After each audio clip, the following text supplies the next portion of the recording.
Right, now Waves for Change is a non-profit organization operating out of Muizenberg in Cape Town. Using surfing as therapy, Waves for Change is a critical support for children who've experienced trauma and have no means to cope. Tonight, I'm joined in our Sea Point studios by Apish Tshetsha, one of the many graduates of the Waves for Change program. Apish, welcome to SABC News. Now, tell us, you had very famous guests, royal guests this week that you were entertaining. Clearly a sign that this is a charity that is, finding its way throughout the world. Yeah, hi, good evening, everyone. My name is Apish Tshetsha. I'm live from Cape Town. This past few days, we had the real couples, Meghan and Harry. Their visit was aiming to create awareness about mental health problems and just around the world. Right, so you use surfing as therapy. For those who have surfed, it's obvious that surfing solves everything. But for those who've never been near the ocean, can you explain why surfing as therapy is actually one of the most logical things you could do?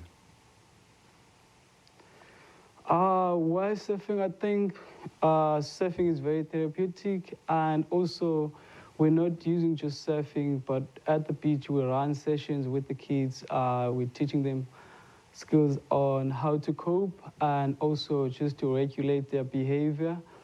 And we're teaching them like life skills on like how to make better life choices in life, especially kids who are coming from difficult backgrounds, and just to prevent, mental health issues, or just to address and help each other in a way that is very, normal. I mean, the sad fact about life in Cape Town is that there are so many children, especially out on the Cape Flats, who've never ever been to the ocean, as absurd as it sounds. Tell us about what a big thing it is to actually get the kids to the ocean, because from some of their neighborhoods, it seems like 1,000,000 miles away. It is, and when we started with only 8 kids, and it was just like curiosity. Like we asked them like, what would they like to get from the program? They say like safe space, caring adults, and just like some new challenges. And it's been designed by kids with social workers and psychologists, and it's child friendly. And now we're working with Lavender Hill, like Kailicha, other places around Cape Town, and we getting referrals from the schools, government clinics, and also just like from the communities. We are able to help people who are involved in youth just to identify kids who really need help, and they can also refer them to us as well. Right, so what age groups are you talking about when you talk about children who've experienced trauma? Who are you trying to help? And what kind of trauma have they had to deal with at such a young age? We are working with the kids from the age of as early as 11 years old, and we run the program for a year. It's called the Safe Therapy after-school program, and we've got the Safe Club. After a year, then they graduate to Safe Club, where we keep the connection, still run the sessions until they are in grade 12. And then after grade 12, we help them to just get skills and also like job opportunities to study further. Kind of traumas that kids face, it's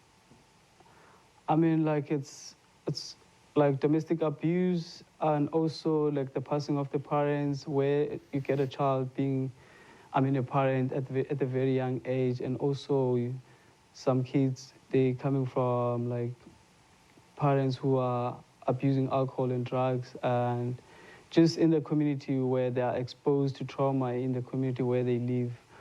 And it's also like within a year, there's more than 8 chances of a child from those kind of community to be exposed to trauma, and it makes them really feel numb about what's happening, and also bringing them to surfing and also teaching them coping skill. It's also just to help them in a way. Mm.